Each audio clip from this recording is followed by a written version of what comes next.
തീരുമാനിച്ചുറപ്പിച്ച് ഇറങ്ങിയിട്ടുണ്ടെങ്കിൽ നേടാൻ പറ്റുന്നില്ലെങ്കിൽ ഒരു വലിയൊരു ഉദാഹരണമാണ് യാദിൽ ഖാൻ. അങ്ങനെ ഫൈനലി നമ്മളെ ലയണൽ മെസ്സി കമന്റ് ചെയ്തേക്കാണ്. യാദിൽ ഖാന്റെ റീലിനാണ് കമന്റ് ചെയ്തിട്ടുള്ളത്. നമ്മൾ ഓരോ മലയാളികൾക്കും സന്തോഷിക്കാൻ പറ്റിയൊരു ഒരു മൊമെന്റ് ആണ്. അവരുടെ ചേർത്തിരിവൊക്കെ പോട്ടെ, ക്രിസ്ത്യാനോ അല്ലെങ്കിൽ നെയ്മർ എംബാപ്പെ ആ സാധനങ്ങളൊക്കെ പോട്ടെ, world cup champion guys, world cup ചാമ്പ്യനാണ് നമ്മളെ കേരളത്തിലത്തെ ഒരു റീലിന് കമന്റ് ചെയ്തിട്ടുള്ളത്. ഇതിൽ മെസ്സിനെ പറ്റി കൂടുതൽ വിവരിക്കാനൊന്നും ഞാനില്ല.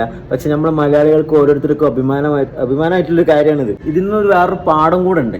യാദിൽ എന്ന് പറയുന്ന ഈ ആള് ഒരുപാട് വർഷമായിട്ട് മെസ്സിനൊന്ന് നേരിട്ട് കാണണം എന്നുള്ള രീതിക്ക് തന്നെ ഓരോരോ വീഡിയോസ് ക്രിയേറ്റ് ചെയ്യലും അതിന് വേണ്ടിയിട്ടുള്ള ഒരുപാട് പരിശ്രമങ്ങൾ കാര്യങ്ങളൊക്കെ ചെയ്യുന്നുണ്ട് പുള്ളി.